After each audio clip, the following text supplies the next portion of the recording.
幸せになる話をします。これしか不幸から抜け出す道がないっていうことで、この話をします。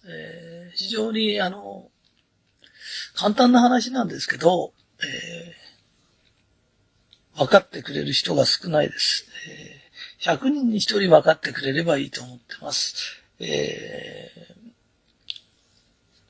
始めます。ですね、だいぶ前から話してるんですけど、人は何度も生まれ変わるんだよ。それから、親というものを自分で選ぶんだ。何のため親を選ぶか。何のため人間は何回も生まれてくるか。それから仕事には呼ばれるんです。親は自分で選びますけど、仕事というのはその人にぴったりの職場に呼ばれます。人はなんでこんなに何度も生まれ変わり、輪廻転生を繰り返すかっていうと、一つの修行があります。その一つの修行というのが、実は、劣等感の克服ということです。で、いきなり劣等感って言われても何のことかわからないし、自分が劣等感を持ってるとは思っていないんで、この話の一番、難しいところは、ほとんどの人は自分が劣等感を持ってるとは別に気がついてないんです。それと、また、親の方も劣等感を与えてるとは思っていないんです。だから、両方が気がついてないから、実は人は苦しむんです。で、そのことに気づいちゃうと、何のことか、そういうことかっていうことがわかります。それで、面白いんですけど、この問題は、わかると大体の謎が解けちゃうんです。だから別にそんなにいろいろ解決しようとしなくて大丈夫なんです。わかればいいんです。で、本当はこの話を聞くと魂はわかります。ものすごい簡単な話ですから、バカバカしいほど簡単な話です。じゃあ今からどういう形で人は劣等感を持つかということを話します。まず、魂は、親を選んで生まれてきます。それで、例えばおとなしい子はおとなしい遺伝子のところに入ります。それからよく切れちゃう子っていうのは、切れやすいような、遺伝子を選んできます。そこでどんな修行をするんですかっていうと、実は親というのも非常に未熟な魂なんです。で、その未熟な魂で、実は子供を育てるんですけど、子供は親が未熟だっていうことがわからないんです。で、親が未熟だっていうことがわからないと、実は、親は子供にとって絶対だから、自分が未熟なんじゃないかと思っちゃうんです。で、今からどのような形で人がコンプレックスという劣等感を持つかということを話します。親の未熟というのは大体2通りパターンがあります。それは、単純に切れて暴力を振る。酒飲んで暴力振るとか、そういう形の親がいます。で、これは未熟すぎますから、すごくよくわかります。で、こういう親に育てられると、意外とですよ。これも大変なことなんだけど、人に言ってもわかりやすいです。うちの親はこういう暴力を振るってどうしてこうしてっていう形だとすると、非常にわかりやすいんですけど、大概の未熟な親は、こういう手法は実は取らないんです。実はどういうふうな手法を取るかっていうと、自分のコンプレックスをお前のためだっていう形で出してくるんです。で、まず親がどのぐらいコンプレックスがあるかっていうと、親がコンプレックスを持ってると、劣等感を持ってると、自分は常に不当に扱われてると思うんです。で、やがて子供もそういうふうに思うんだけど、劣等感があると、自分はすごい不当に扱われてると思い出す。今、親の話をしてるんですよ。そうすると、その親は世間に出てっても自分はやたら不当に扱われてると思ってる。だから損をしてると思ってる。で、なぜか悔しいんです。だからよく酒飲んでもあいつが悪くてこいつが悪くてって自分以外はみんな悪いと思ってる人いるんです。あれは極端なコンプレックスがあるんです。要するに劣等感があると自分はすごい損をしてると思っちゃうんです。で、非常にそれが悔しいんです。で、なぜかそうなんです。で、これは親の問題だからしょうがないんです。で、そういう親は家に帰ってくると何をするかというと、二つのことをやり出すんです。一つは、例えば子供が自分が例えば右上がりのこういう綺麗な字を書く人がいるとしますね、お父さんは。子供が丸文字を書くとそのことを異常に注意するんです。で、これはお前のためだからって言ってるけど、実は丸文字を書いてても誰も困ってないんです。それなのに異常に教えてるっていうのは、必ず親にコンプレックスがあるんです。で、コンプレックスがあるから、そのことを一生懸命やって、憂さ晴らしをしてるんです。愛情という名の憂さ晴らしをしてる。それから、もう一つ、こういう憂さ晴らしの仕方もあるんです。例えば、子供がピアノを始めたとします。男の子が空手を始めたとします。そうすると、もう、やってみたら自分に向かないことが子供は分かったからやめたいのに、泣くほどやめたいのに、やったことは最後までやってほしいのよ、最後までやってほしいのよってずっと、あれ、子供に対して、ものすごい威圧してるんです。だからお母さんはここまでやって、お母さんは内職しててもアルバイトしててもあんた月謝出すからねっつって嫌がってるんです。で、最後まで続けてほしいって、最後っていつですか？最後ってどこですか？で子供が、例えば、じゃあ、初段になったらやめてもいいよって。ゴールを示さないでずっと最後までって言ってるのは何なんですか？それは。それって、自分のコンプレックスを人に晴らそうとしてるんだよね。子供で晴らそうとしてる。じゃあ自分がやったこと全部最後まで続いたんですか？お母さんは。お父さんも最後まで続いたんですか？この前とんでもないテレビ見たのね。そのお母さんが自分が得意な、好きなことやってるの。私は最後までこの子に私が最後まで頑張る姿を見せたいんだ。あんた好きなことしてるんだよね。それからダンスの戦いだろうが、女相撲の戦いだろうが、自分の好きなことを一生懸命やってんだよね。それを嫌いな子供はそれが嫌なんだよ。それと一緒にして、お母さんの偉さを見せようとしてんだよね。それでコンプレックスを晴らそうとしてるんだよね。で、コンプレックスって子供の、その親は親でまた持っちゃってた。だ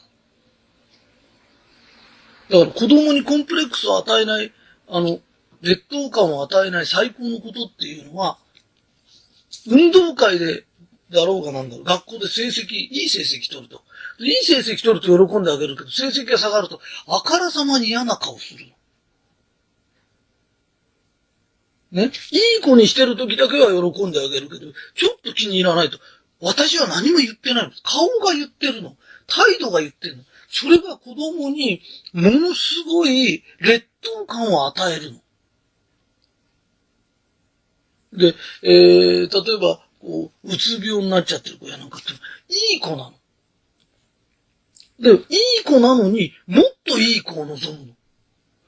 親がもっといい子って望んでもできないの。だってもっと四角になれとか、もっと完全に丸になれって言ってるのと同じで、丸になってるの。いい子なんだよ。だってその子が暴れるような子で暴走族になるような子だったら、言うこと聞かないよ。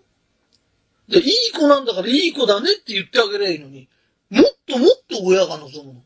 だ人生って、少し上を望んでなんか挑戦するってすごく楽しいことなの。子供が自分で自発的にね、もっと上手くなり、だってもっと上手くなりたい、ピアノだって上手くなりたいって言うなら楽しい。子供の速度を超えて、もっとを望むの。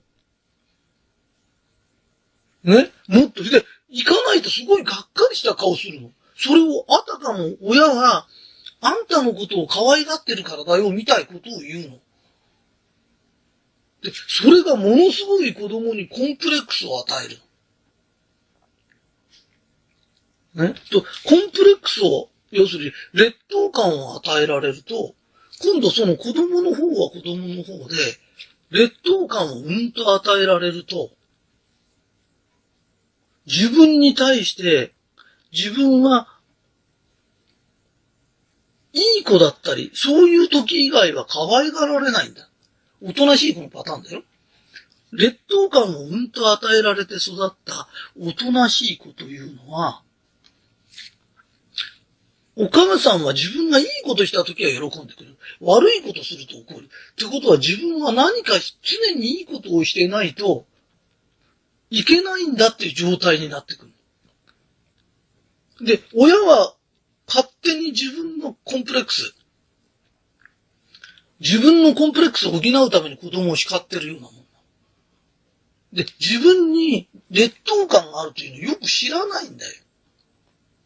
だから子供にそういうことをすると、やられた子供の方は自分は無価値だと思っちゃう。で、自分に価値を見出すためには一つのことをしなきゃいけないんだ。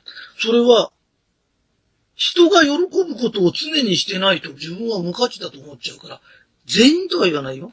意外とそういう元気のないことは、あなた何やりたいのって言うと、自分はボランティアとか復讐したいっていうの。で、それは何かいいことをしなきゃ自分は価値がないと思ってる。ね。で、そこへ生まれてきちゃって、だから、おとなしい子っていうのはそういう、ボランティアとか、ボランティアやってる人が全員そうだってんじゃないよ。だけどそういう人がいるの。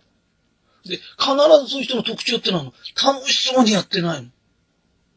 見るからに、だって本当にやりたいことやってて楽しそうなのね。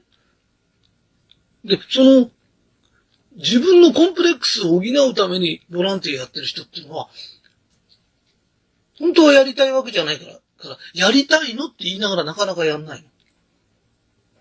で、実は本当にやったとすると今度どうなるかっていうと、そんなことでコンプレックスって要するに劣等感を補えないから、今度やらない人に対して、あの人たちはなんでやらないんだろうって、要するに不平不満をその人たちにぶつけ出すの。だって自分はやりたくてやってんじゃないの。やりたくないのに私はやってんだ。だからなんであなたたちはやらないんだっていう理論になってくる。で、親に与えられたり、もちろん私は親がいませんでしたって言っても、人ん家に預けられて、そこのところでいじめられたりすると、人って劣等感持つんだよ。親だけの問題じゃないよ。育ててくれた人の話をしてるの。それで、そうすると自分は無価値な人間なんだ。で、劣等感があっておとなしい人っていうのは、うつ病になったりする。だっていい子なんだもん。いい子なのにもっといい子になる、もっといい子になって、息苦しくなっちゃうんだよ。で、暴れられりゃいいけど、暴れられないと、毎日親に、愛という名の暴力なんだよね。振るわれると、だんだん、元気の気を取られちゃう。そうすると、無気力になっちゃう。なんで、無気力になったんだって、誰か奪ったのがいる。ね。そうすると、またそういうおとなしい子だから学校に行って、いじめる子がいるの。いじめる子っていうのは、劣等感を持ってるの。で、劣等感を持ってて、いじめられる子も劣等感があるんだよ。で、おとなしい子を、劣等感があって、おとなしい子を劣等感のある攻撃的なやつがいじめるんだよ。ね。で、会社で、おとなしい子はうつ病になったりするんだけど、劣等感のある人間が、全員が劣等感があるんじゃないんだよ。今度社会に出てくると、自分の劣等感を攻撃的な人間が埋めようとするの。そうすると、世の中にはそんな劣等感のない人間もいるの。本当に優しい人間もいるの。そういう人は、優しいし能力もあるから、出世する。すごく人望がある。あれを見ながら、自分も同じ地位に上がれば、ああいう風にみんなから尊敬されるんだと思う。ところが、劣等感のある人間は、自分が嫌いなの。根底的に。だから自分が嫌いだから、人に好かれるわけないの。だって自分だってあんたのこと嫌いなんでしょって。自分が嫌いなんだったら人だってあんたのこと嫌いだよ。いう話になるんだよね。だから、そうなってくると、その人間は出世今度しても、誰も尊敬してくんないと余計劣等感が湧いてくるの。その結果二つの行動をとる。一つは、会社で弱そうな奴見つけて、そいつを的にかけてずっと怒るの。叱るという名の憂さ晴らしをし始めるの。だって普通にただ教えるか指導すればいいの。それをネチネチずっとやるってことは、自分の劣等感をそいつで晴らそうとするの。わかる？ね。で、それの延長で誰かにその憂さ晴らしをまだできる人はいいの。部下やなんかいて偉くなっちゃって。で、慣れない人はいる。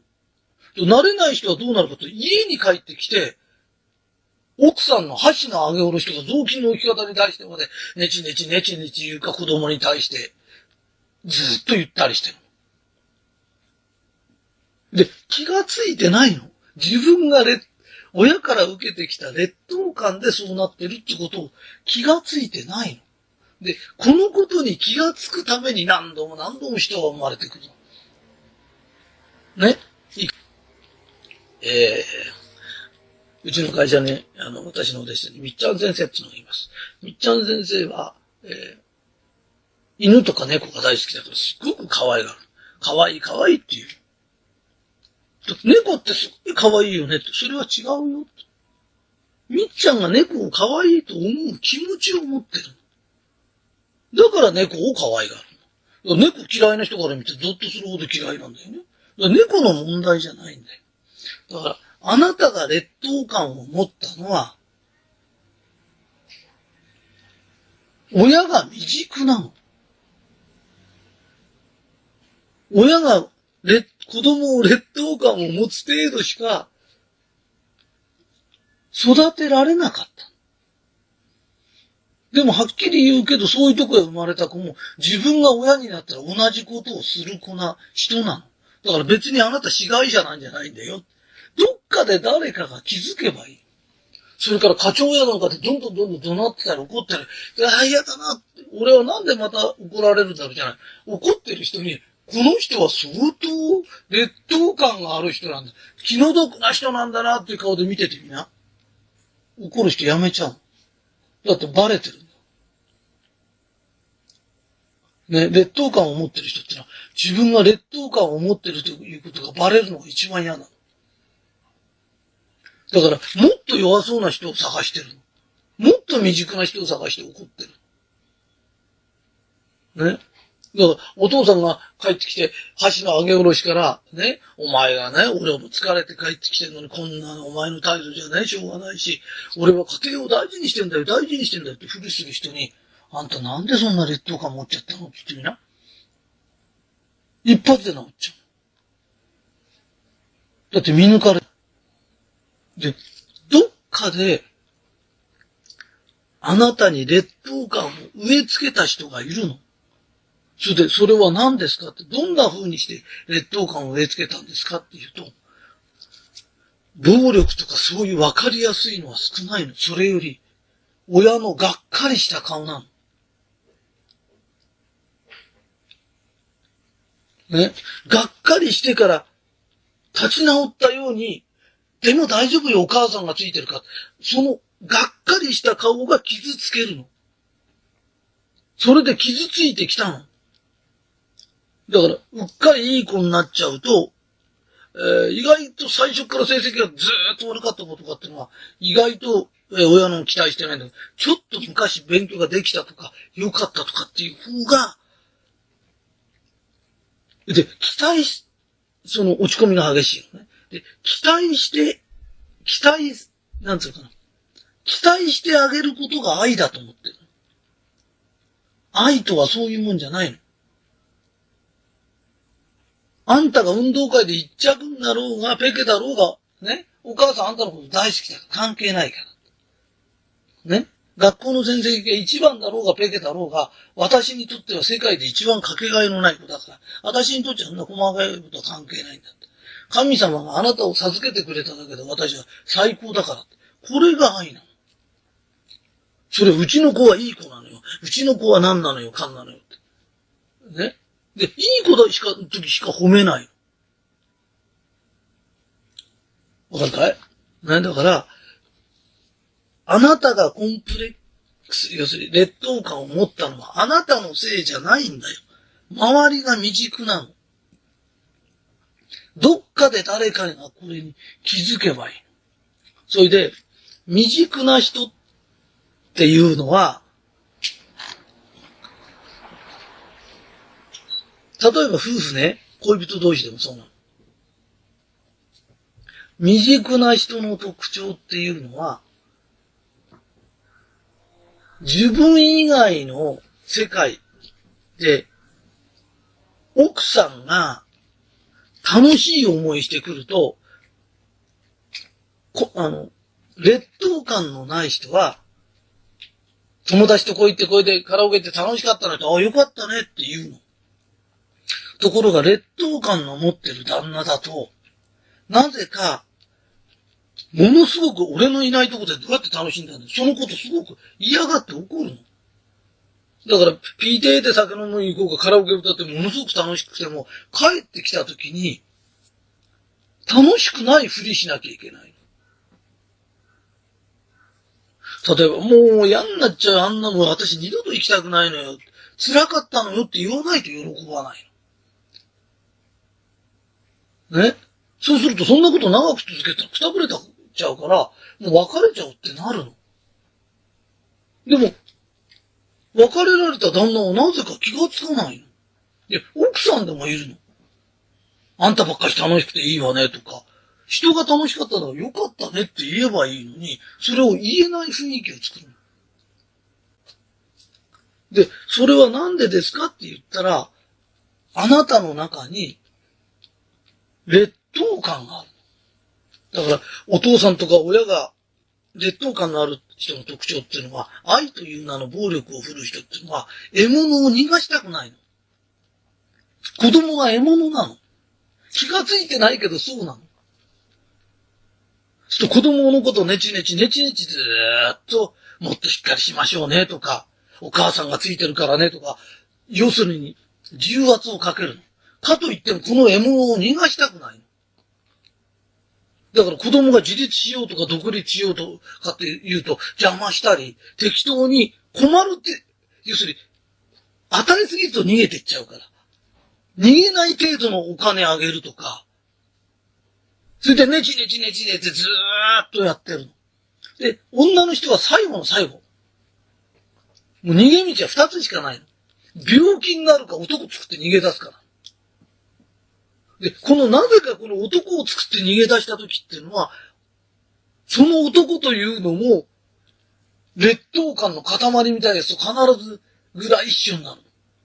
だからこれは、人は劣等感を持ってるんだって、劣等感をやめよう。自分はどんな劣等感を受けてきたんだろう。ね。で、巧妙に隠されてるんだよ、この。劣等感を与える方法が巧妙に隠されてるの。だからこのテープは自分は人生最後のテープぐらいのつもりで一生懸命入れてるんだけど、ものすごく難しいんだよ。だってその人が幸せじゃなくて落ち込んでるんだとしたら、あんたが悪いと思わせるような周り、特に親とか育てた人、これがあんたのためよといううまい具合に劣等感を与えてるんだよ。だって本当に周りがあんたのため考えたらあんた今幸せなはずなんだよ。それを幸せじゃないっていうのは、親の方も気がついてないんだよ。子供から気力を奪ってるっていうことを。で、なぜお母さんがそうなったかっていうと、親にやられてきたんだよ。だから悪いとも何とも思ってないんだよ。で、本当にあんたのためだと思ってるから分かりづらいんだよ。でも本当にあんたのことだけを考えてくれてる人が何人もいる。なぜあんた不幸なの？おかしいよねって。会社の部長も、お前のためだっつって怒ってるんだ。だから、おとなしく言ったってわかるよね。人前で怒んなくて、ちょっとって。本当に可愛がってる人のこと、そんなことするかいって。あんたは、本当は、うさばらししてんだよ。誰かが気がつけばいいんだよ。ね。で、そういう親のもとへ生まれてきたんだから、お母さんも大変だったね。よっぽどコンプレックス持って生まれたんだ。どんな親だったのって一回聞いてみたら、ね、絶対同じようなことされてるんだよ。で、因果を断ち切るっていうのは、そのお母さんのお母さんはそれをまたやられてた。ずっとなんだよ。どっかでこれを断ち切ればいいんだよ。ね。それで人が劣等感を覚えるようなことをし、比較的俺の話、ひとりさんの話みんなが聞いて喜んでくれる。肩の荷が軽くなるんだよ。ね。わかるかい？人に劣等感ってね、気をつけなよ。俺なんか大学も中学しか行ってないから、中学だって学校の話バンバンしていいんだよ。だって中学校しか出てない人がいくら学歴の話したって、誰も劣等感傷つかないんだよ。だけど俺がいい大学かなんか行ってて、オタクの学歴はって聞いたときに、相手が高校行ってるとか、高校しか行ってない、中学しか行ってない人だったら傷つく人もいるんだよ。ね。人間の言葉の中で一番大切なのは、相手にどうしたら劣等感を与えないかな。くだらない話しちゃダメだよって。ね。で、明らかにそういうサークルかなんか、なんていうの、六大学の集まりとかいくら言ってたっていいよ。じゃなかったら人を傷つけるようなこと言わないの。ところが、自分に劣等感がある人間は、傷つけるんじゃない。俺が偉いんだって言いたいんだよ。劣等感を持ったまま出世すると、出世したから自分を尊敬してくれると思うけど、誰も尊敬しないから、今度は飲み屋だとか、いろんなとこ行ってえばるんだよ。で、ひどいのになると、自分が偉いとこを見せたいために部下を連れてって、その前で部下にこう選ぶって言われて、はいはいとかって言って、それで、俺はごっそしてるとか喜ばれてるつもりでいるんだけど、そんなことされて喜ぶ人っていないだろって。そんなことも気づかないほど未熟なんだよ。で、どっかで誰かが、こんなバカバカしいゲームやめようって。ね、よくクラブ活動やなんか行ってくと、先輩にめちゃくちゃいじめられた。被害者のつもりで行く。被害者じゃないの。上になるとやるんだもん。ね。それで、心の中に劣等感のない人間は、劣等感があるところに行った時逃げようと思う。ところが劣等感のある人間っていうのは、劣等感のある上の人たちが来ると、この人たちに好かれようとする。で、合わせようとする。で、そのうさばらしを今度下にやるの。それで、エネルギーの均衡を保ってんだけど、下の人間が言うこと聞かないと、ヒステリーになるか脳に障害を起こしたりする。だから、結構よくある例が、お母さんが口うるさくて、はいはいはいはいって言って、いい子で育っちゃう。自分が弱いからやられてたから、今度嫁が来ると、小獣人としてその子をいじめるの。いじめているうちは、精神は普通なの。ところが、嫁さんの方が、ね、もっと魂が上で、ね、お姉さんどうしたんですかとか、何があってそんなにイライラしてんですかとかって、諭されたりなんかすると、ヒーってヒステリが出てくる。だって唯一そのはけ口がそっちだったの。だけどその人もやめればいいの。で、お母さんもやめればいいの。戦うことないの。気づいてあげればいいの。あなたにガミガミ言ってる親とか、愛情という暴力を振るってる親とか、コンプレックスがあるの。劣等感なんだよ。ね。で、自分とは関係ないの。自分とは関係ないって何ですかって言って、親がこういうふうに言ったから自分は劣等感を持ってる。それは親が未熟なの。ね。で、学校の先生にこうやって言われたんですと。だから自分はこうやって落ち込んでと。学校の先生のくせにそういうこと言うこと自体が未熟なの。生徒のやる気出させるのが先生の仕事なのに、生徒がやる気がなくなっちゃうようなことを発言すること自体がその人の問題なの。だから自分がコンプレックスを持んだらちっちゃい時に持ったってことは育て方がおかしいの。で自分はコンプレックス持つのやめるの。劣等感を持つのやめて人にもやらないの。それで終わりなの。周りに親がそういうこと言い始めたら、お母さんなんでそんな劣等感持ってるのって。だから必ず何も持ってないわよって言うけど、持ってる。ね。劣等感を持ったままやると、やりたくないの。さっきのボランティアも心からやってる人は楽しそうなの。暗そうにやってる人本当にやりたくない。だから子供一生懸命育ててる人もいる。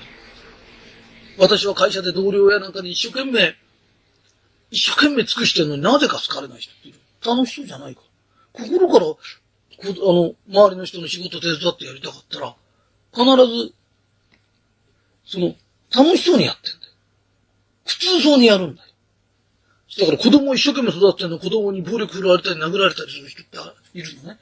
特徴があるの。それは自分にすごくコンプレックスがありながら、コンプレックスがあるから、自分はお母さんとしていいお母さんになってやんなきゃいけないと思って、義務でやってる。だから顔に楽しさが出てないの。そう、心とやってることが違うなの。それを見てると周りは絶対イライラする。子供やなんかブワーッと暴れ出してバカってやられるの。でなんでなんかわからない。ね。もし一生懸命やってても好かれない人、一生懸命やっててうまくいかない人、楽しそうにやってるかどうか考えて。でコンプレックスがあると楽しそうにできないの。で、この話ね、なんでこんなに長くしなきゃいけないかっていうと、コンプレックスを与えてる方も愛だと思ってる。だから、不幸は勘違いから始まる。それから、足りるを知るとかいろんなテープ入れてるけど、究極的には、この話になっちゃう。で、この話今日も入れてんだけど、もっともっと何回も、もっとわかりやすく話さなきゃいけないと思ってんだけど、本当に今の段階では、これが限界ぐらいなの。親も勘違いして気がつかないの。で、人が不幸になる最大の原因は、コンプレックスなんだよ。ね。だから過剰な期待とかしちゃダメなんだよ、子供に。で、ちょっとがっかりしたような顔される。試験の通信簿ってなんだ、下がったねって言われただけで、どのぐらい子供が気がつくか分かってないんだよ。ものすごい繊細なんだよ、子供って。もうね、飴細工のガラス細工みたいなピンってやったら割れちゃうんだよ。ね。だから、そういうことってしちゃダメなの。ね。で、私言ったことないもん、そんなことって言ってる人いる。成績が下がっちゃったねって言ってがっかりした顔してから、ね。でもお母さんそんなの気にしてないから、顔が言ってるの。もう、子供って嘘つけないんだよ。神に近いんだよ、子供って。親が何を言ってるかわかんだよ。それをやられてきたんだよ。今苦しんでるあんたはそれやられてきたんだよ。だからもうやめなっての、それ。で、またなんでやられてきたかって言うと、あんたも親になったらやるんだよ。どっかで断ち切らなかったら、ずーっと不幸が続くんだよ。ね。コンプレックスのある親ってね、自分が帰ってきたら喜んだ顔しなきゃいけないとか、もう常に自分を称賛しててもくれないと嫌なの。で、家族はずーっと称賛してるの。お父さんがこうだもんね。いつも機嫌を取らしてる。で、自分はそれで気持ちいいからいい家庭だと思ってんの。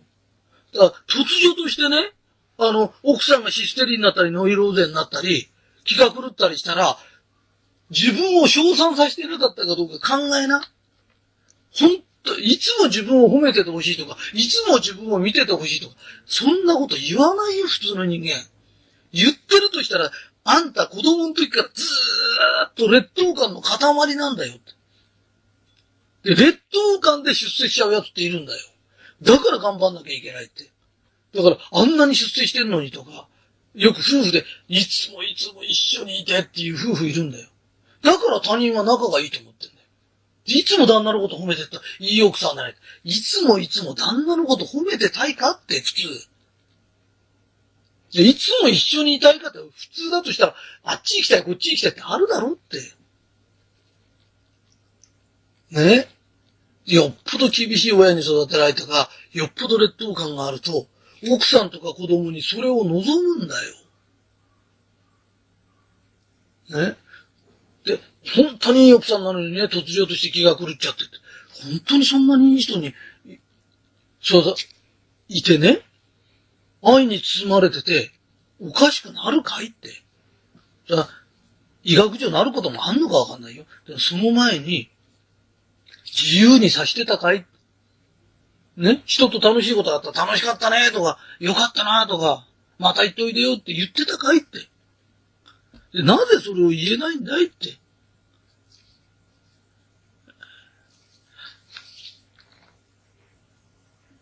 誰でもね、自分にはコンプレックス、要するに劣等感があるんじゃないか。育てられてきた時に劣等感があるんじゃないか。もし不幸な人がいたら、幸せの絶頂ならいいよ。それを思ってください。で、コンプレックスは出世では解決できないの。いくら家の人がチヤホヤしても解決できないの。心の中にあるから。いくら飲み屋やなんか行ってお金使っても、その時はチヤホヤしてても嫌われてるの知ってるの。だから帰りにガクッとして寂しくなって帰ってくる。ね。自分の中にコンプレックスがあるんじゃないかっていうことを一回、もし不幸ならね。ただ幸せならそれがないだけなの。最後にもう一個だけ入れるんだけど、男の子でも何人かいたりなんかすると、親はあんなこと気がついてるはいはいはいはいって物をあげると。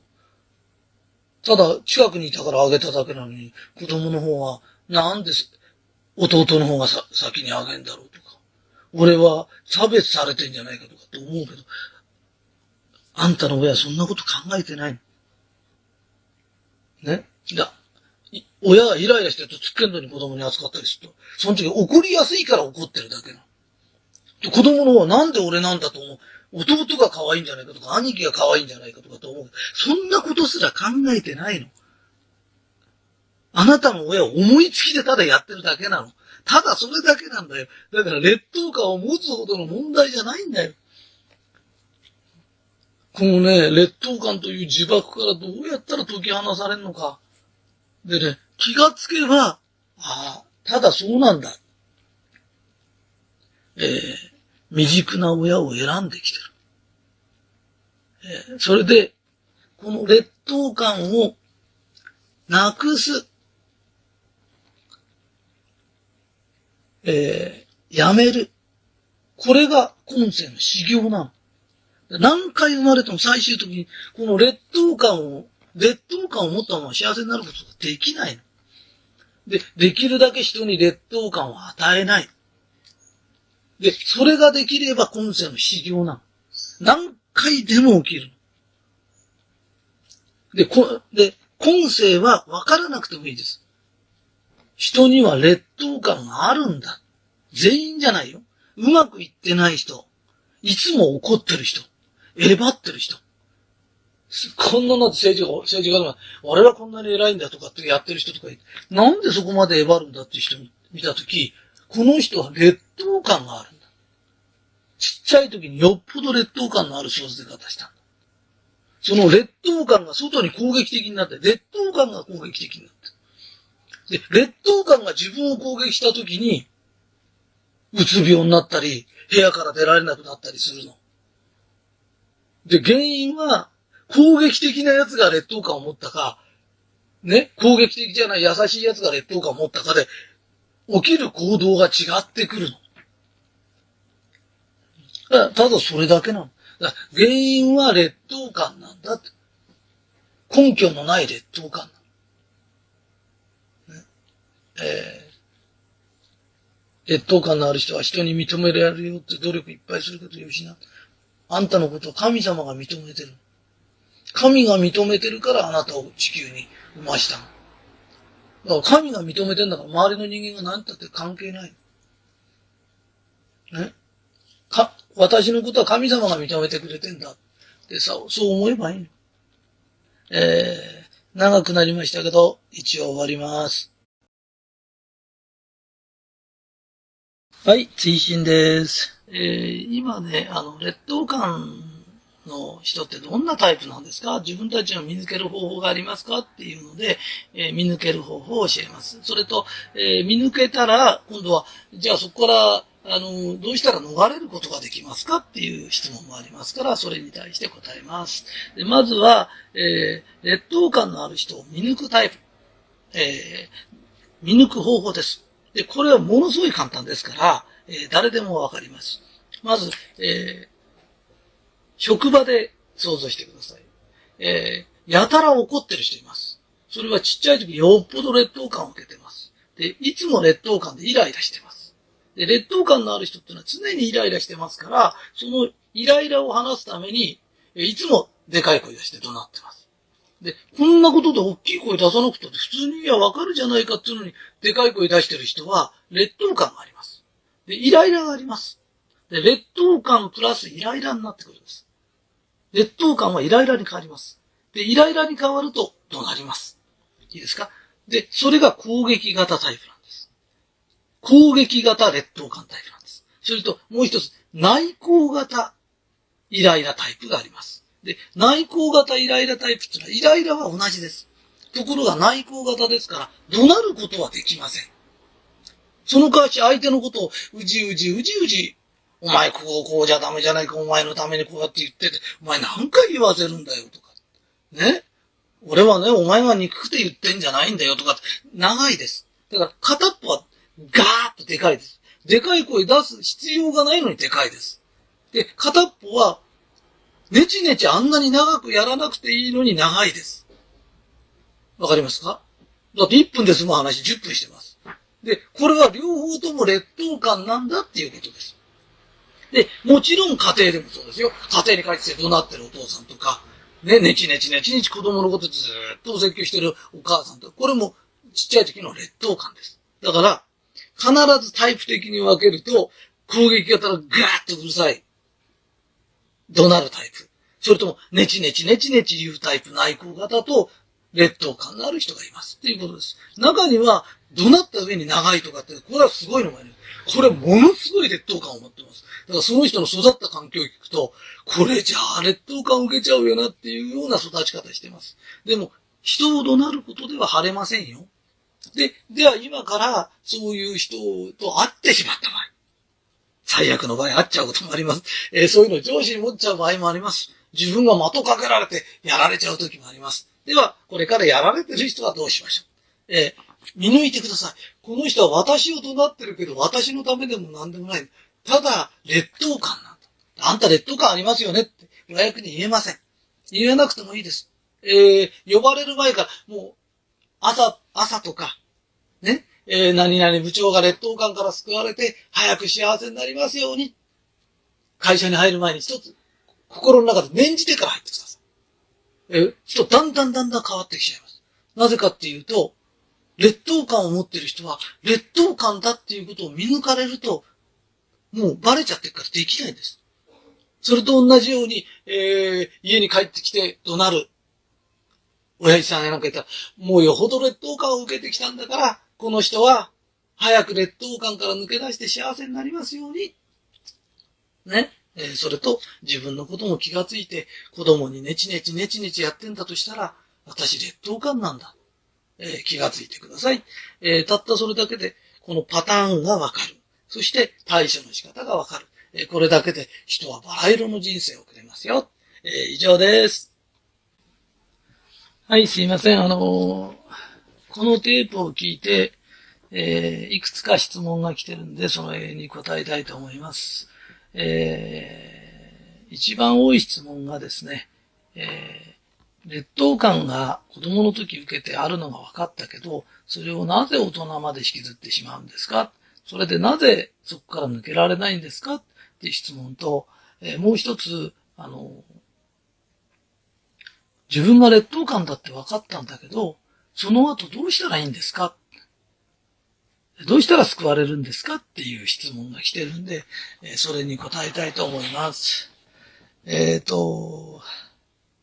まずこの話を聞いてもらわないと、分かってもらえないと思うんですけれど、実は悪徳裁判官がいます。この悪徳裁判官っていうのは何ですかって言ったとき、あなたが罪を犯しました。極端な話だけど、あなたは人を殺してしまいました。そしたら、10年の刑を受けました。で、あなたは出てきました。罪を償って出てきました。そうしたら、また捕まってしまいました。それで、また、もう一回10年刑期。もう一回入れられました。で、また出てきました。そうしたらまた捕まってしまいました。で、前の罪で何回も何回も捕まってしまいました。で、それはおかしいですよね。罪を償って出てきたのにね。それが、実は悪徳裁判官なんです。で、それは何ですかっていうと、人によって、例えば小さい時に成績が悪くて、親にがっかりされた顔します。そのことを思い出すと、心の中のあなたの中にいる裁判官は、またその時と同じぐらいの嫌な気持ちにさせます。それが何年も何年も続きます。で、その子は、もう、親に一回嫌な顔された時点で、もう十分罪は償ってるんです。だって嫌な思いしてるでしょ？それから中には、自分の家が貧しくて、給食代が免除されてたとかっていう人もいるんです。で、その時にもその人は嫌な思いしてるんです。それを何回も何回も思い出させては嫌な気分にさせる。で、そういう裁判官が実はあなたの中にいるんです。だから一番最初に傷つけたのは、劣等感を与えたのは親かもしれないんです。でもその劣等感を何度も何度も繰り返して嫌な気分にさせてるのは自分の中にいる悪徳裁判官なんです。で、この悪徳裁判官は自分にもやります。でも人にも人のことを判断していちいち序列をつけたり、それからひどい裁判官になると、あそこんちのお兄さんは人殺しなのよ。本当は同じ境遇で育ったのに、兄が人殺しをするような家庭でも、例えば妹とか弟は真面目に生きてるんだとしたら、称賛されるべきなんだよね。あの環境でも悪いことしないで育ったんだ。立派な子だねって言ってやんのに、あげるのが本当の正しい裁判官だよね。それを間違って、ね、その子は何もしてないのに、家の親戚に悪いのがいるとか、親戚がどうだとか、兄弟がどうだとか、その子の罪じゃないことにまで罪を着せたりする裁判官がいるんだよねって。その裁判官があなたを苦しめてるんだ。ね。で、もう一つ言うよ。あなたは小さい時に家が貧しかった。それから、あなたは小さい時に親に虐待された。親ががっかりした顔した。ああ、下がっちゃったね。これで傷ついたとするよね。だけど、家が貧しいのはあんたの罪ですか？それから成績が落ちちゃうことだってあるよね。それなのに、あからさまにがっかりしたり、ね。親がそれは未熟なんであって、本当は子供の罪じゃないよね。ってことは、一番最初の、あなたが傷ついたその、劣等感って無実の罪なんだよ。一番最初の無実の罪なのに、そのことを思い出してまたがっかりする。ね。だから人間っていろんなことをするけれど、劣等感を持つより、あ、これじゃダメだったから次こうしよう。次こうしようっていう。ただ、そのことで経験を積むだけだよね。ああ、いい経験した。こうやってやっちゃダメなんだ。だから自分はこうやろうって、いい経験をしただけなのに、劣等感を与えられると、だんだん萎縮する。だって、世の中って最初からうまくいくことなんてないんだよね。それが2、3回やったらもうダメになっちゃう。それって、小さい時に1回何かをやったら、失敗したらなんだお前とかって先生に怒られたとか、ね、親に怒られた。1回目から怒られる。だから失敗すれば怒られるんだって頭になっちゃったんだよね。でも最初からうまくいかないでしょって。だんだんうまくなるんでしょって。それをちょっと失敗するたびに怒った親が未熟なんで、あなたに罪はないんだよ。だからあなたが劣等感を最初に持ってしまった一つ目は、あなたは無実の罪なんだ。で、その無実の罪を与えた親もいけないけど、それを思い出すたびに私ってこういう人間なの、私ってダメなのって何度も何度も同じ罪を与える悪徳裁判官からお別れしてください。自分の心の中からそういう悪徳裁判官が出てきたら、断固として私の罪は償ったし、もっと言わせてもらうと、一番最初の罪は私の罪じゃございません。やめてください。もうあなたとは縁を切ります。縁を切ってください。それで、いいですか？その後人ってどうしたらいいんでしょうって質問なんです。劣等感からもお別れしました。悪徳、ね、裁判官ともお別れしました。そうしたら、実は心の中に、その分がぽっかり穴が開くんです。で、開けたままにしとくと、また昔と同じように、悪徳裁判官がそこに住み着いちゃうんです。そこで、一番ね、肝心なことなんです。その時に自分の心を埋める方法は一つしかないです。いろんな方法を試す人がいるけど、これ一つしかないです。簡単ですからね。天国言葉、言霊の力を利用してください。それで、その言霊を、私今から言いますからね。ついてる、嬉しい、楽しい、感謝してます、幸せ、ありがとう、許します。これを呪文のように何回も唱えてください。それで、誰かにありがとうとか感謝してますとか、ついてるねとかって人に言うっていうことは後にしてください。それより、心の中で空いてるものですから、一日何回も何回も言ってて、心をいっぱいにしてください。で、心がいっぱいになれば人に言えるようになります。溢れるほどいっぱいになったら溢れ出るんです。それを溢れ出る前に、さあ言いましょうとか言っても人ってなかなかできないです。いいですか？ついてる、嬉しい、楽しい、感謝してます、幸せ、ありがとう、許します。で、この言葉を何回も何回も呪文のように唱えてください。この言霊の力で見事に治ります。それで幸せになります。二度と、悪徳裁判官が住み着くこともないです。それからあなたに劣等感を与えることもないです。このことだけをやり続けてください。以上で終わります。本当にこのテープできたら、100回聞くつもりでやってください。よろしくお願いします。はい。劣等感の話もいよいよ後半に入ってきました。劣等感の話を聞いて、その後、悪徳裁判官の話聞いてくれたと思います。これで終わりじゃないんです、この話は。実はですね、悪徳裁判官の話は分からなかったら何回も何回も聞いてください。そうすると必ず1回ずつ、理解度が深まってくると思います。本当にあなたもためになる話だと思います。ただですね、中に劣等感の話も聞きました。悪徳裁判官の話も聞きました。天国言葉も言ってます。でも私は幸せになれないんです。何か心が満たされないんです。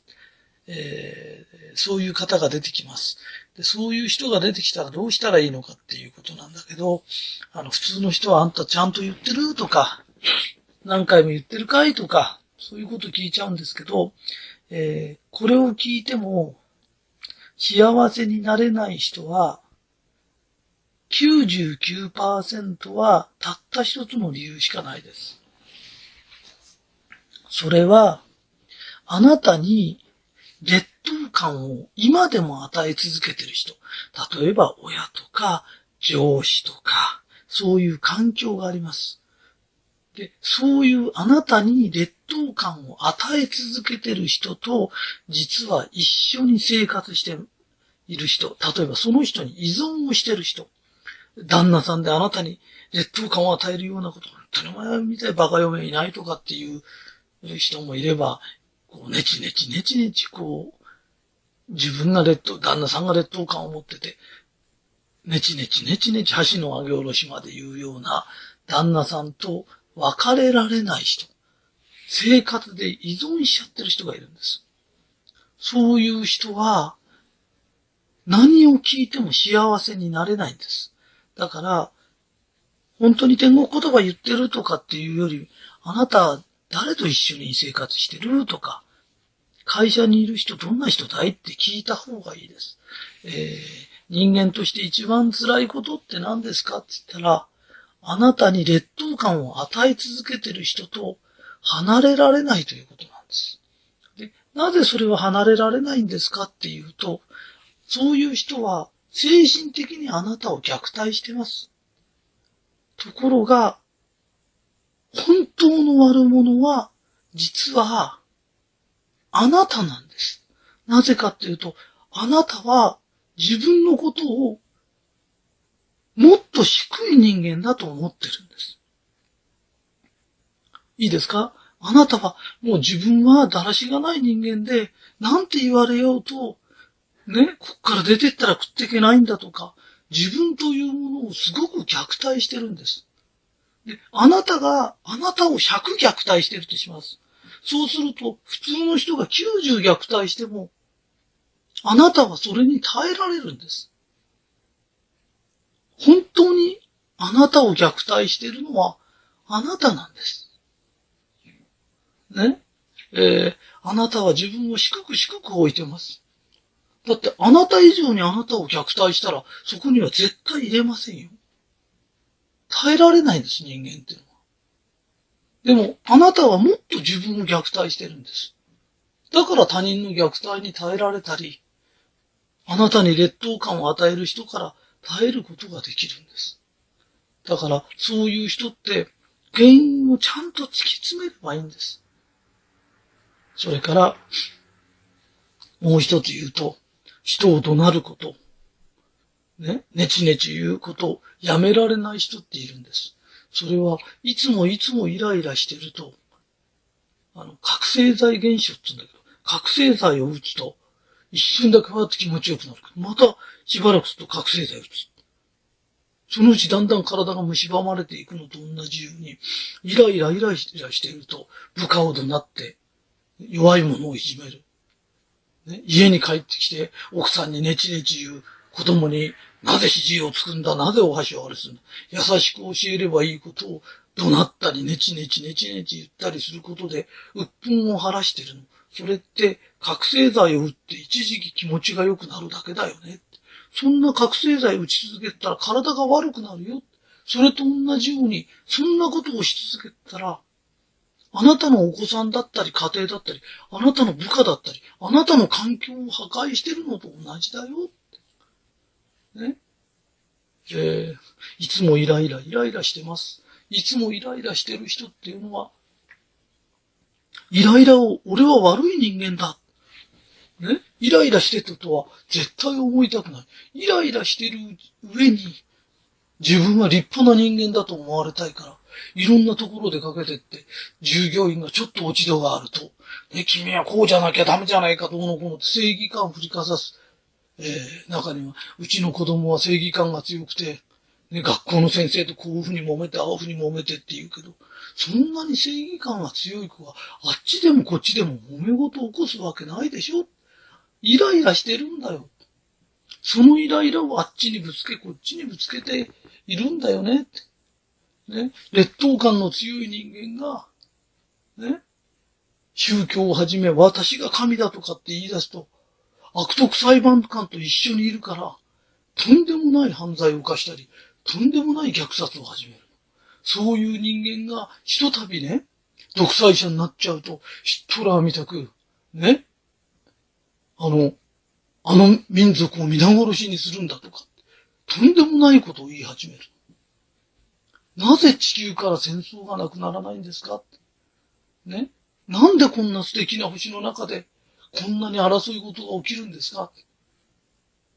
あなたを不幸にする者、国を不幸にする者、最大の難点、最大の敵、最大の悪魔は劣等感なの。で、劣等感と共に手をつないでタッグマッチを組んでる悪徳裁判官なの。ね、もしあなたが今すごく苦しんでる。ね、このテープを聞いても、私はこういう逆境から抜け出せないと言うんだったら、何回も聞いてください。何回も何回も聞いて、この劣等感と悪徳裁判官の組み合わせをじーっと見つめてください。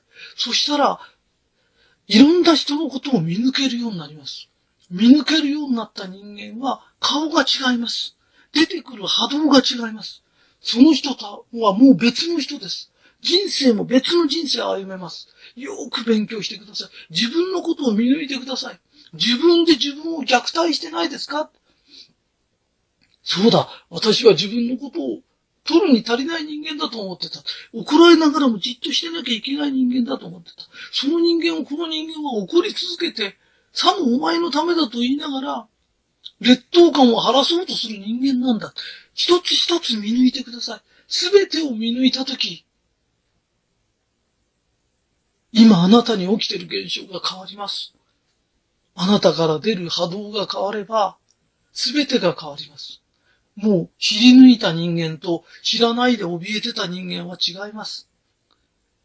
このテープ分かりづらいかもわかんないけど、何回も聞いてください。必ずあなたを助けます。そして、あなたの周りの人をみんな幸せにします。長いテープになっちゃったんですけど、精一杯入れましたから、本当に100回聞くつもりで聞いてください。どの部分取り出して聞いてもいいです。わからないとこだけ何回も集中して聞いてもいいです。何回も聞いてください。よろしくお願いします。はい。次から次と質問が来るんで、答えます。質問が来るたんびに、劣等感というものの正体がどんどん現れてきて、この質問で最後になるというぐらい、確信をついてきてます。聞いてくれてる人がだんだん、深い方へ持っていってんだと思います。大体、だんだん、正体を表してきたと思いますから、これで、最後になると思います。二通りあるんです。わかりやすいんで、怒鳴る方っていうことがよく出ちゃってるんだけど、本当は、哀れみ型、犠牲者タイプっていうのが多いんです。怒鳴る人っていうのは独裁者タイプなんです。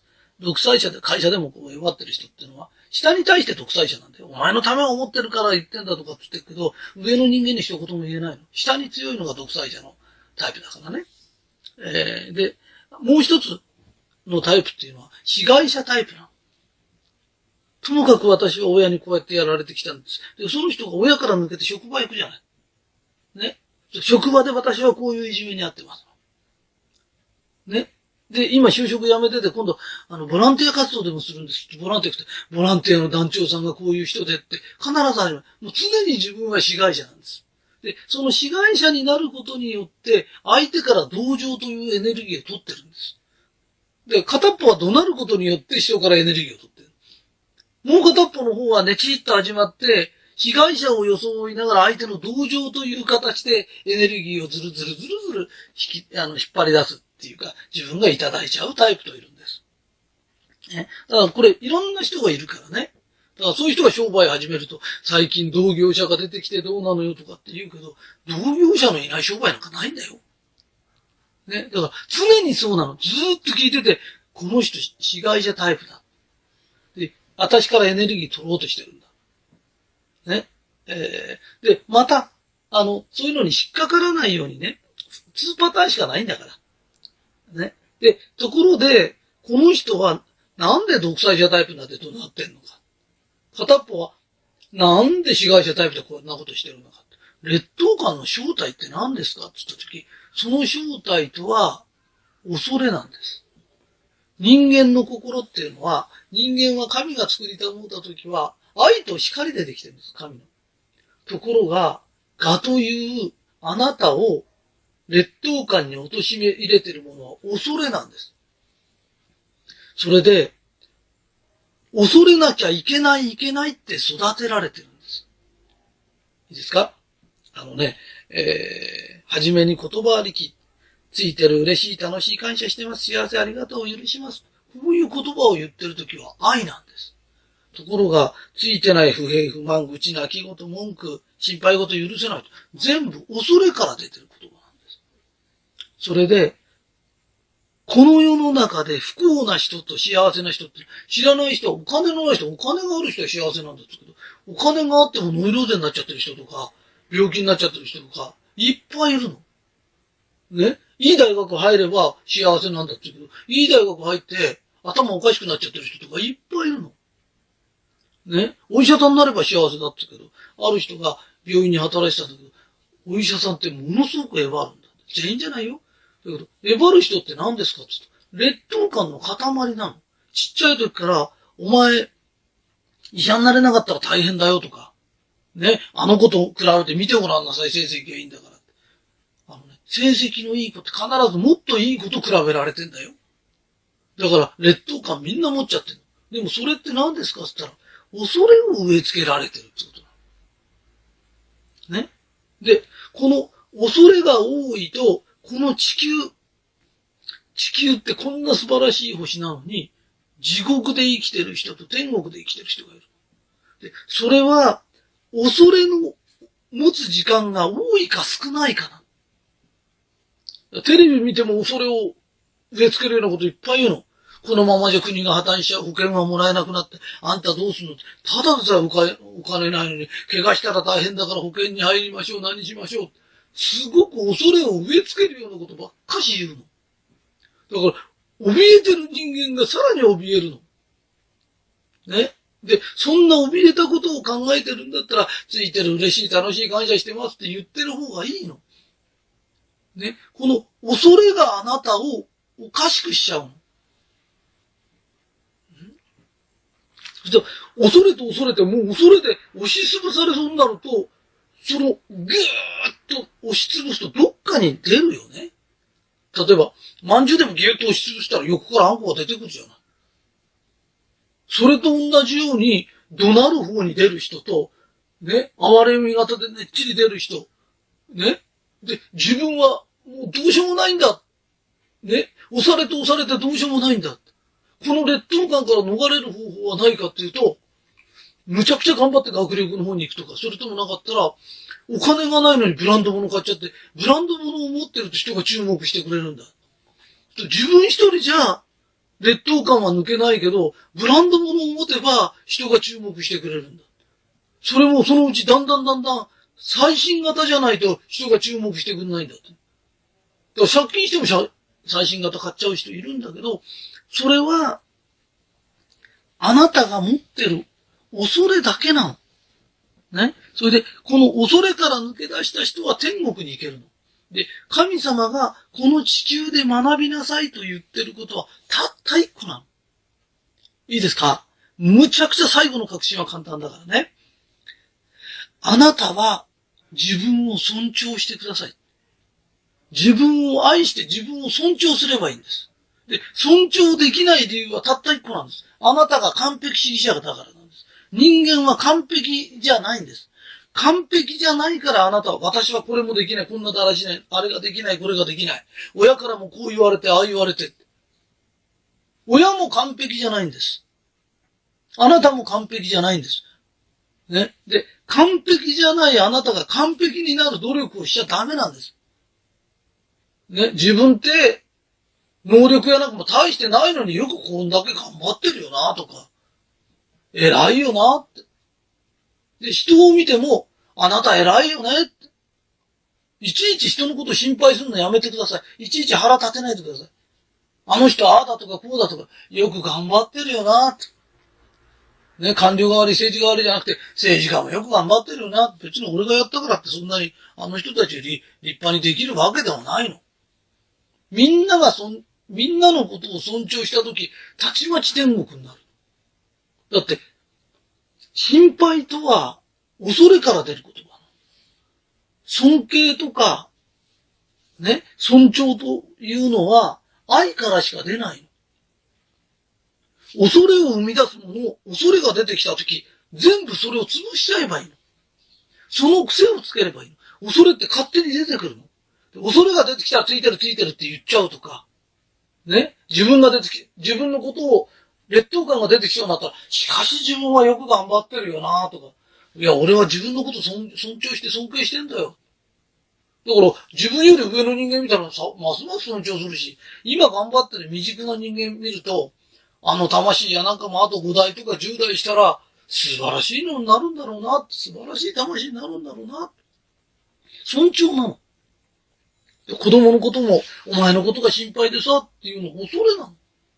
なんかしでかすんじゃないか。食っていけなくなるんじゃないか。心配なんだよ。そうじゃないの。お母さんあんたのこと信じてるからね。ね。あんたなら大丈夫だよ。だってお母さんなんかこんな未熟だって、ね。こんだけやれたんだもん。私お母さん自分のこと大好きだよって。ね。大好きなお母さんが産んだ子なんだから私はあんたのこと大好きだよって。その言葉には恐れがないの。ね。劣等感とは恐れの連鎖なの。ね。劣等感が戦争を起こすっていうのは必ず戦争の時、日本もこう言うとおかしいけど、満鉄を失ったら日本は終わりなんだって洗脳したんだよね。だから今満鉄ないよね。満州もないし、日本って植民地も何にもないよね。でも日本って世界で一番ぐらい発展してるよね。ってことは、恐れとは嘘なんだよ。妄想なの。この妄想に騙されちゃダメだよ。ね。それで、恐れより愛の方が多い時間を作ればいいの。愛なんか出す必要ないの。もともと愛の塊なの人は。愛をなくしてるのは恐れなの。ね。で、恐れから出る言葉が地獄言葉なの。うちが地獄言葉、天国言葉って一生懸命やってるのは、地獄言葉が言いそうになった時、天国言葉を言っちゃうと、恐れは消えちゃうの。恐れとは闇と同じなの。電気つけたら消えちゃうの。ね。で、闇にしておくと恐怖がまた湧いてくるの。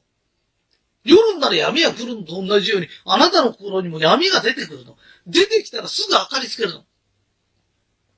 ね。天国言葉を言えばいいの。自分に対して自分を尊重して尊敬してるよって言えばいいの。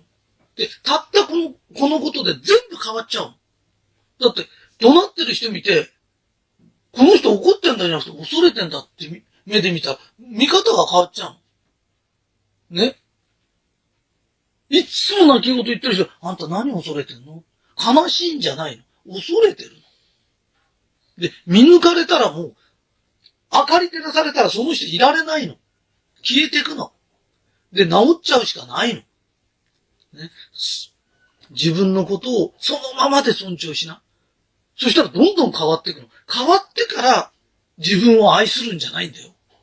愛せれば変わるの。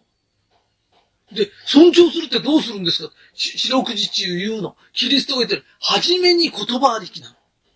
私自分のこと尊重してるし尊敬してるんだ。みんなのこともすごい尊重してるし尊敬してるんだよって。ね。で、尊重し尊敬したら、いろんな行いが変わってくる。はじめに言葉なんだよって。たった一つ。自分は自分のことを尊重してるし尊敬してるんだ。ね。で、もう、やめな。人を怒鳴って人からエネルギー取ること。ね。人に哀れみを買って人のことからエネルギー取ること。これをやめな。もうそんな必要ないの。それ自体が地獄なんだよ。ないものを奪い合ってるって地獄だよ。ね。そんな地獄のような生活しちゃいけない。ここは、神が、天国として作った最高に綺麗な星なの。歌があり、水があり、ね。